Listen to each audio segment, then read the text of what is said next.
Hi friends, இன்றைக்கி Sunday. Sunday அன்றைக்கி நம்ம வீட்டில் எப்படி இருக்கோன்றதை உங்கள் கூட ஷேர் பண்ணிக்கலான்னு. என்றைக்குமே நான் எழுந்து குளிச்சுட்டேன்னா விளக்கேற்றிடுவேன். சண்டே கொஞ்சம் லேட்டாக டிஃபன்லாம் முடிச்சுட்டு குளிச்சுட்டு சமைக்கலான்ட்டு சாதம் மட்டும் வடிச்சிட்டேன். இதுக்கப்புறம் எறா வாங்கிட்டு வந்திருக்காங்க. இன்றைக்கி எறா தான் செய்ய போகிறேன். அதனால காலையில் குளிச்சுட்டு வந்ததுமே நான் விளக்கேற்றிட்டு 2 பத்தி ஏற்றி வச்சுருவேன். பாத்திரம் எல்லாமே வாஷ் பண்ணிட்டேன். காலையில் 2 டப்பு பாத்திரம், இங்கே ஒரு டப்பு இருக்கா, உள்ள ஒரு டப்பு, 2 டப்பு ஃபுல்லாக பாத்திரம் எல்லாமே வாஷ் பண்ணியாச்சு. வீடெல்லாம் கூட்டி விட்டுட்டு இப்போ சமைக்கணும். கரெக்டாக 11:30க்கு நான் ஸ்டார்ட் பண்ணேன். 1 ஹவரில் எல்லாமே முடிச்சிட்டேன். காயெல்லாம் நின்று அரிஞ்சு பூண்டெல்லாம் உரிச்சு தான் செய்யணும். அதுக்காக ஒரு பக்கம் எறா குழம்பும் ஒரு பக்கம் எறா தொக்கு 2 செஞ்சிட்டோம்னா அப்புறம் லாஸ்ட்டாக ரசம் வச்சுட்டா முடிச்சிடலாம் சொல்லிட்டு ஒரே பக்கம் 2மே தாளிப்பு வச்சுருவேன். வெங்காயம் தக்காளி கட் பண்ணி வச்சுக்கிட்டா நமக்கு ஈஸியாக இருக்கும். 2த்தையும் ஒரே சைடே வதக்கி விட்டுட்டு சீக்கிரமாக வேலை முடியுன்றதுக்காக இப்படி தான் எப்போவுமே ஃபாலோ பண்ணுறது. நாங்கள் எப்படி எறா குழம்பு வைப்போம்னா, எறா ரொம்ப வேக விட்டால் ரப்பர் மாதிரி ஆகிடும். எறா குழம்புக்கு நல்லா சின்ன வெங்காயம் கொஞ்சம் போட்டிருக்கேன். அப்புறம் கருவேப்பிலை, பெரிய வெங்காயம்லாம் போட்டுட்டு நல்லெண்ணெய் விட்டு தான் நாங்கள் செய்வோம். மீன் குழம்பு எறா குழம்புலாம் நல்லெண்ணெயில் தாளித்தா நல்லா டேஸ்ட்டாக இருக்கும். அந்த எண்ணெயிலே கொஞ்சமாக பூண்டு போட்டு வதக்கிட்டேன். இந்த பக்கம் எறா தொக்குக்கு பூண்டை நல்லா தட்டி போட்டுட்டேன். இந்த பக்கம் அப்படியே வதக்கி விட்டுட்டு இது கொஞ்சம் ட்ரையாக பண்ண போகிறோம். குழம்புக்கு புளி நல்லா திக்காக கரைச்சி ஊற்றி நல்லா கொதிச்சதுக்கு அப்புறமா எறாவை போட்டுட்டு ஒரு 5 நிமிஷம் சிம்மில் வச்சுட்டு அதுக்கப்புறம் இறக்கிடணும். இல்லைனா அது ரப்பர் மாதிரி ஆகிடும். அதுக்காக தான் எறா தொக்குனா கிரேவி ரெடி ஆனதுமே நம்ம எறாவை தூக்கி அதில் போட்டுட்டு கொஞ்சமாக தண்ணி லைட்டாக விட்டுட்டு ஒரு வேக்காடு வெந்ததுக்கப்புறம் ஃபைனலாக நம்ம பேப்பர் போட்டு இறக்கிட்டோம்னா அது சீக்கிரமாக முடிஞ்சிடும். தக்காளி எல்லாமே அப்படியே நின்றுக்கிட்டே அரிஞ்சு நின்றுக்கிட்டே சமைச்சிருவேன் நான். இதுக்காக பூண்டு மட்டும் கொஞ்சம் உட்காந்து உரிச்சு எடுத்து வச்சுட்டேன். அதுக்கப்புறம் இப்படி தான் தாளித்து விட்டுட்டு வீட்டு மிளகாத்தூள் தான் நம்ம யூஸ் பண்ணுறோம். வீட்டு மிளகாத்தூள், உப்பு இதெல்லாம் போட்டுட்டு அப்புறம் எறாவெல்லாம் நல்லா வாஷ் பண்ணி போட்டுருவேன். இதில் மஞ்சத்தூள் போட்டுட்டு நான் எறா தொக்குக்கு மட்டும் லைட்டாக பெருங்காயப்பொடி போடுவேன். இந்த வெங்காயம் தக்காளிலாம் நல்லா வதங்கி அந்த பொன்னிறமாக ஆனதுக்கப்புறம் மிளகாத்தூள் ஒரு 2-3 ஸ்பூன் பார்த்து போட்டுக்கணும். நமக்கு எவ்வளோ காரம் தேவையோ. ஆல்ரெடி இது கொஞ்சம் காரமாக தான் இருக்கும். எங்கள் வீட்டு மிளகா பொடி எல்லாமே கொஞ்சம் காரமாக தான் அரைப்போம். வாரத்தில் ஒரு நாள் எறா வாங்குவோம். அதே போல் மாதத்தில் ஒரு வாட்டி தான் சிக்கன் எடுப்போம். அப்புறம் மீன் நிறைய எடுப்போம். ஏன்னா சூடாயிடும் அப்படின்னு சொல்லிட்டு நாங்கள் நிறைய சிக்கன் அவாய்ட் பண்ணிவிடுவோம். எறா கிரேவிக்கு நம்ம கரம் மசாலா வீட்டிலேயே ப்ரிப்பேர் பண்ணது தான். அந்த கரம் மசாலா 1 ஸ்பூன் போடுவேன். ஏன்னா அப்போ தான் அந்த ஃப்ளேவர் நல்லாயிருக்கும். ஏன்னா இதில் நான் சோம்பு, பட்டை எதுவுமே ஆட் பண்ணல.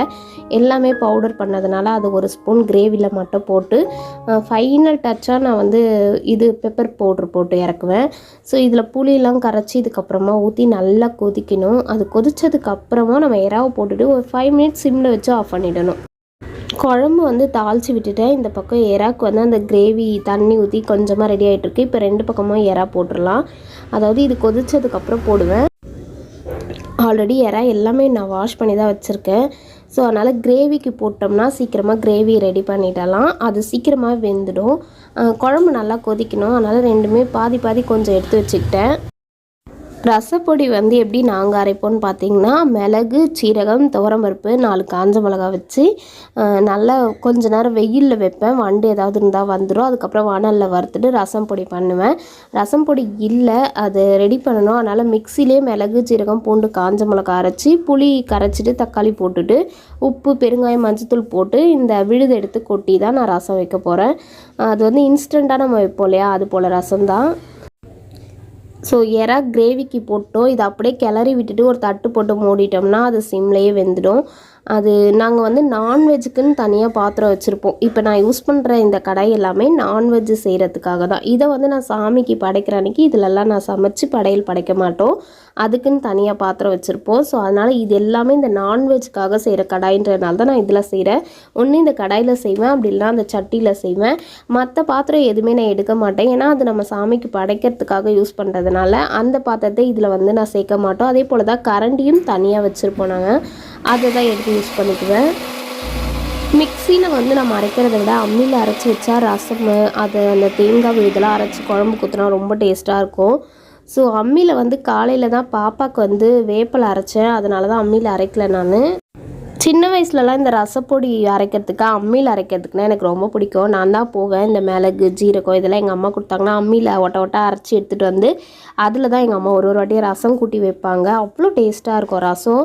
அதே போல் நம்ம கறி குழம்புக்கு வந்து தேங்காய், கசகசா, சோம்புலாம் அரைச்சிட்டு வர சொல்லுவாங்க.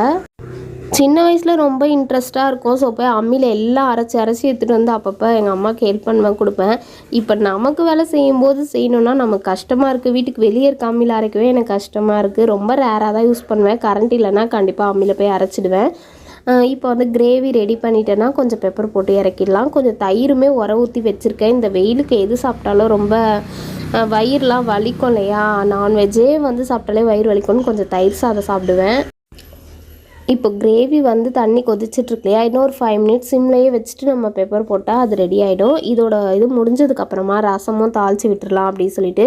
ஸோ குழம்புமே நல்லா கொதிச்சிடுச்சு. இந்த அளவுக்கு நான் வச்சதை விட நல்லா பாதி தண்ணி நல்லா சுண்டிடுச்சு. ஸோ இப்போ எறா போட்டுட்டு சிம்லேயே வச்சிட்டோம்னா ஒரு 5 நிமிஷம் ஒரு 7 நிமிஷத்துக்குள்ளே ஆஃப் பண்ணிடலாம்.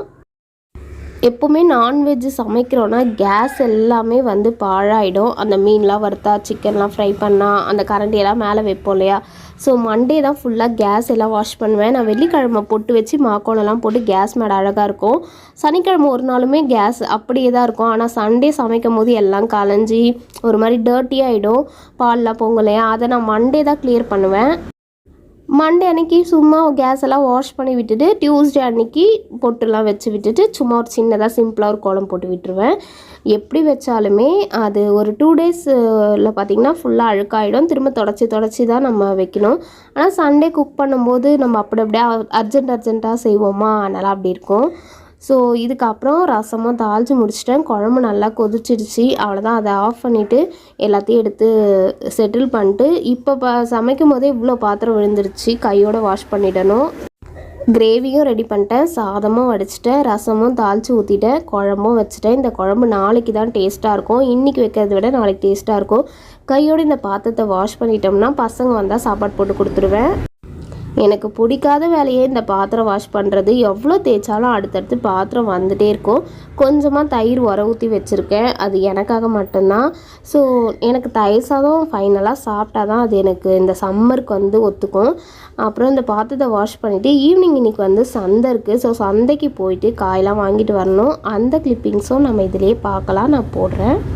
சாரி ஃப்ரெண்ட்ஸ், இந்த வாரம் சந்தைக்கு நான் போகல. அவர் மட்டும் போயிட்டு காய் எல்லாமே வாங்கிட்டு வந்துட்டார். ஸோ வாங்கிட்டு வந்த காய் எல்லாமே என் பசங்க 2 பேரும் ஸ்ப்ளிட் பண்ணுறாங்க. அதாவது அவங்க ஆயாக்கும் எனக்கும் மாற்றி கொடுத்துட்டு இருந்தாங்க.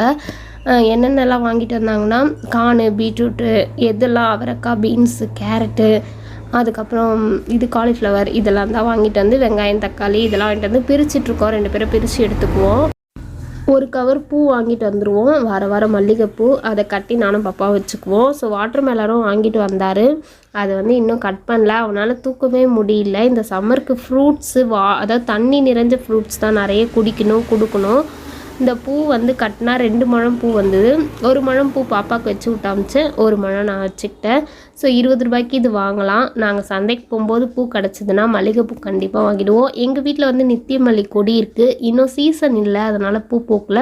ஸோ இந்த வீடியோ இதோட முடிச்சுக்கலாம் ஃப்ரெண்ட்ஸ். மறக்காமல் லைக் பண்ணி, ஷேர் பண்ணி, சப்ஸ்கிரைப் பண்ணிக்கோங்க. Bye friends, thank you. நம்ம நெக்ஸ்ட் ஒரு நல்ல வீடியோவில் மீட் பண்ணலாம். எப்போவுமே பூஜா வீடியோஸ் தான் நிறைய நம்ம போடுறோம். ஸோ சண்டே நம்ம வீட்டில் எப்படி இருக்கோன்றதை உங்கள் கூட நான் ஷேர் பண்ணிக்கிட்டேன். மல்லிகைப்பூ எல்லாமே எனக்கு இப்போ தான் கட்ட தெரியும். அதாவது ஆஃப்டர் மேரேஜ்க்கு அப்புறம் தான் எனக்கு மல்லிகைப்பூ கட்ட தெரியும். ஏன்னா அது ரொம்ப குட்டி காம்பாக இருக்குமா, அதனால எனக்கு கட்ட தெரியாது. இப்போ நல்லா கற்றுக்குன்னு பாப்பாக்குமே நான் பூ கட்டி வச்சு விட்றேன். ஓகே, இந்த விலாக் இதோட கம்ப்ளீட் பண்ணிக்கலாம். யாராவது சப்ஸ்கிரைப் பண்ணாமல் பார்த்தா சப்ஸ்கிரைப் பண்ணிக்கோங்க.